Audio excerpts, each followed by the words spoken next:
FSCTO Ottapalam മേഖല കാൽനട പ്രചരണ ജാഥയ്ക്ക് ലക്കിടിയിൽ സ്വീകരണം നൽകി. ഒക്ടോബർ 29 ആരംഭിച്ച ജാഥ 31 സമാപിക്കും. വിവിധ സർക്കാർ വകുപ്പുകളിലെ ജീവനക്കാരുടെയും അധ്യാപകരുടെയും കൂട്ടായ്മയായ FSCTO ഒറ്റപ്പാലം മേഖലാ കമ്മിറ്റിയാണ് വിവിധ ആവശ്യങ്ങൾ ഉന്നയിച്ചുകൊണ്ട് മേഖല കാൽനട പ്രചരണ ജാഥ സംഘടിപ്പിച്ചത്.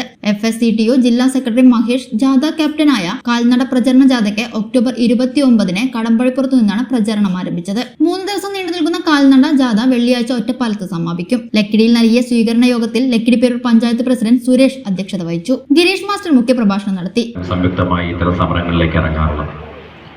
പക്ഷെ ഇപ്പോൾ അത്തരം സാഹചര്യങ്ങളൊന്നും അല്ലാതെ സംസ്ഥാന സർക്കാർ നേരിട്ടുകൊണ്ടിരിക്കുന്ന ഒരുപക്ഷെ സിവിൽ സർവീസിനെ സംരക്ഷിക്കാൻ സംസ്ഥാന ഇടതുപക്ഷ ജനാധിപത്യമുള്ളിൽ നേതൃത്വം കൊടുക്കുന്ന സർക്കാരുണ്ടെങ്കിൽ പോലും ആ സർക്കാർ നേരിട്ടുകൊണ്ടിരിക്കുന്ന ഒരു പ്രതിസന്ധി ജനങ്ങളുടെ മുമ്പിൽ തുറന്നു കാണിക്കുന്നതിനും ജനങ്ങളെ ബോധവാന്മാരാക്കുന്നതിനും വേണ്ടിയാണ് ഇത്തരത്തിലൊരു ജാഥ സംഘടിപ്പിച്ചിട്ടുള്ളത്. സംസ്ഥാന ആകമാനം മേഖല തിരിച്ചുകൊണ്ട് ജാഥകൾ 2 ദിവസമായി പര്യടനം നടത്തുകയാണ്.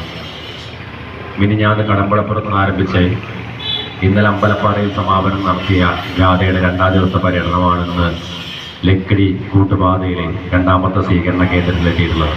Vice captain Rajendran, manager Deepa എന്നിവർ സംസാരിച്ചു. സ്വീകരണത്തിന് ജാഥ ക്യാപ്റ്റൻ മഹേഷ് നന്ദി പറഞ്ഞു.